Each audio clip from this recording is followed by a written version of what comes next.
Hello, this is Matt on the Moon Lambeau channel. The SEC has deleted crucial information in a document, but Ripple's attorneys found it.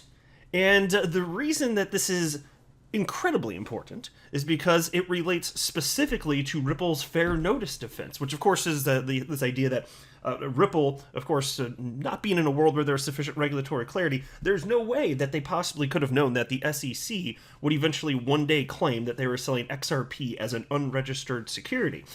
And so I'm going to share with you the specifics of the back and forth, because this ended up coming up as part as William Hinman's deposition, and I'm going to share with you what he had to say about this, and then I'm going to share with you the part that was deleted. It was shared by attorney Jeremy Hogan, member of the XRP community. And so this document, look, the XRP community has been picking through it, but I've got to tell you, this is something that's going to take days and days and days to really understand where all the meat is in this thing, because it's hundreds of pages. And so shout out to James K. Filan here, who shared this document the other day. And here it is. This is the document that I'm talking about. This thing's literally hundreds of pages. And so it's hard to get a handle on all of the important bits, which is why I said in my last video, actually, there's going to be more to talk about in the coming days. And so already this is of critical importance, I think it's fair to say here. But I do want to be clear at the outset, I don't have a legal or financial background of any kind. I am not offering legal or financial advice, and you should not buy or sell anything because of anything that I say or write. I'm just an enthusiast who enjoys making YouTube videos as a fun hobby. But that's all that's going on here, damn it. And so I actually came across this thanks to an XRP community member named CryptoBoom, as I was just scrolling through my feed here, and this individual wrote, "Holy crap, look at this. It looks like the SEC tried to delete and hide information from a document, but Ripple's attorneys found it in the metadata." Well, how about that? And so I want to share with you the relevant portion, and I'm going to share with you what they took out. And so what I'm going to read right now, this is William Hinman's deposition. This is where he was actually asked about this. And so this portion starts on page, what the hell page is this? I don't know. Or this is 40 or something like that. So anyway, excuse me. I think this is the part that I want. Okay, so here you go. Mr. Figel, I'm not sure how to say it. Figel? I don't know. This is, anyway, he's one of Ripple's attorneys. Mr. Figel, I'll go with that because I don't know how the hell to say it. So Mr. Figel said the following. "Director Hinman, I'm now going to show you what's in the binder as tab YY, and which I will ask the court reporter to mark as Exhibit 26, I believe." And then William Hinman answers, "Okay." And then the next question followed. This is Mr. Figel, or Figel, however. "Do you recall receiving this email from Miss Shizpanik, whose name I butchered also, on May 16th, 2018? He answers the following. "This refreshes my recollection." Question. "And you responded to that email, correct, at the top?" Answer. "Yes." Question. "Any reason to believe this is not a true and accurate copy of the email that you exchanged response?" Answer. "That's right. This is not a proposed response. These are, I believe, subtopics for the major heading. These were additional questions they were thinking of asking." Question.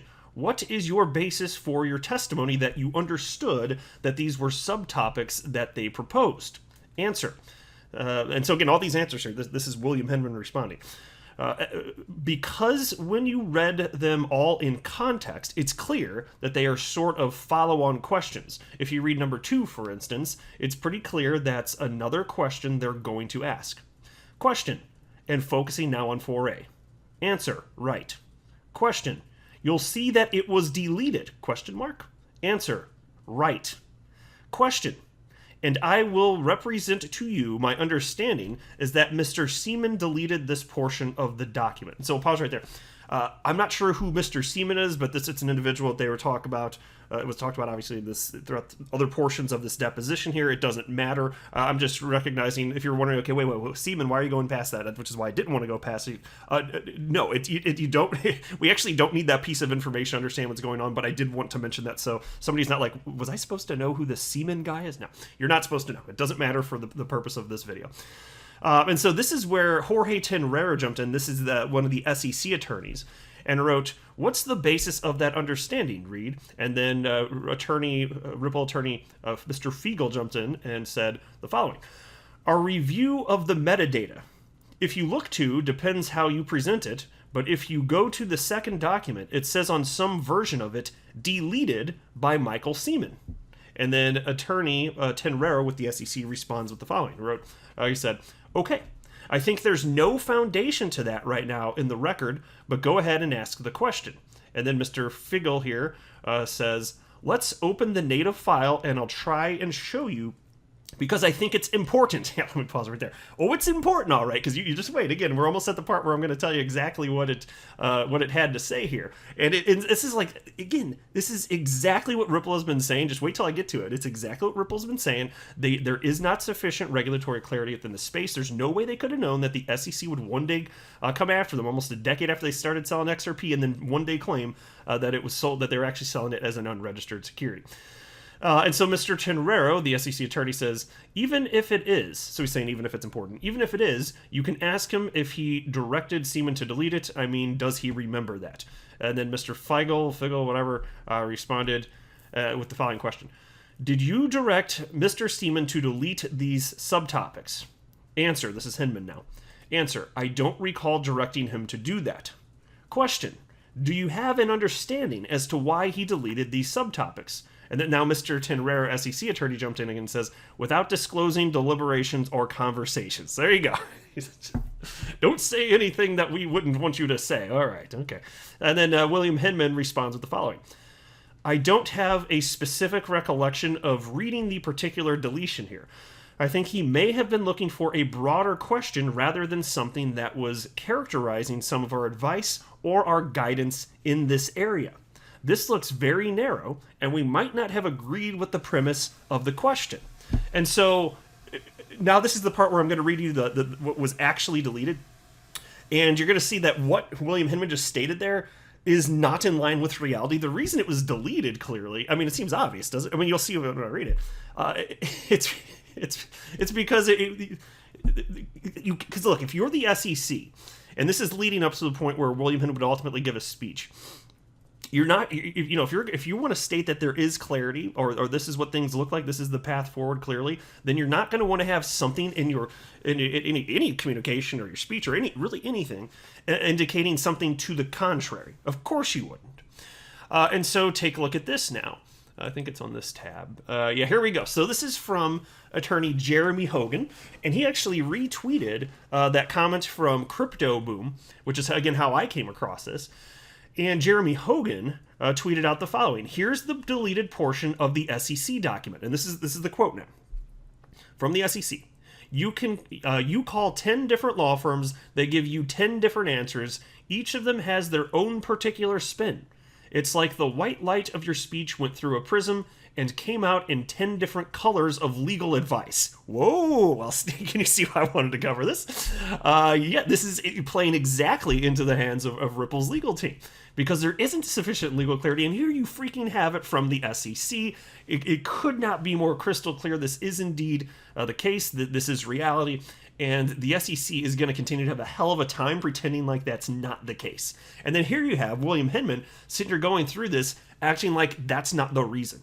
Like that, we would just want to kind of word something a little bit different, this or that. Yeah, it didn't really mean anything else. No, that is sure as hell not what it looks like. And Jeremy Hogan also then wrote, yes, that is the actual deleted part. It's actually written beautifully, and of course is alluding that the law is unclear as heck. That's from attorney Jeremy Hogan. Yeah, I would say it's unclear as heck. That's absolutely the case. And then here's a comment from another XRP community member named Stefan Huber. He wrote the following on this. Every time you think this case can't get any more ridiculous, an SEC lawyer comes along from somewhere and breaks his arms doing a somersault. He tagged Gary Genzer and wrote, Gary, you are the director of a clown factory. You gotta love this stuff. And we can all see it, because again, like anybody that's not working at the SEC, if you're just an unbiased individual, you're going to perceive this information the same way that everybody in the XRP community is, which is that clearly the SEC is wrong. They're in the wrong here. And now take a look at this. This is from Crypto Law, which is the entity that Attorney John Deaton has created. Attorney John Deaton, of course, is the attorney that's seeking to intervene in the SEC versus Ripple case on behalf of roughly 19,000 XRP holders. And this Crypto Law account on Twitter wrote the following. Just added to our document library, SEC motion to seal privileged logs and portions of Hinman deposition in order to shield the identities of Hinman's clients at Simpson Thacher, who he apparently communicated with while at the SEC and was questioned about in the deposition. The SEC insists that the identities of Director Hinman's private practice clients are not relevant to any issues in the case. But if they are on the privilege logs, then he communicated with them while in office. And so then John Deaton, Attorney John Deaton, retweeted that and added the following. And it's just, this perspective is gold. And he wrote, the SEC actually argues that if the identity of Hinman's clients at Simpson Thacher are revealed, it may deter people from serving in high-ranking positions at the SEC. They are literally arguing that transparency will be a deterrent to public service. Unbelievable facepalm emoji. He's right though. This is what they're doing. I know it's complete absurdity. What a circus indeed. And so that's the latest update. Like I said though, like there's so many pages in this thing.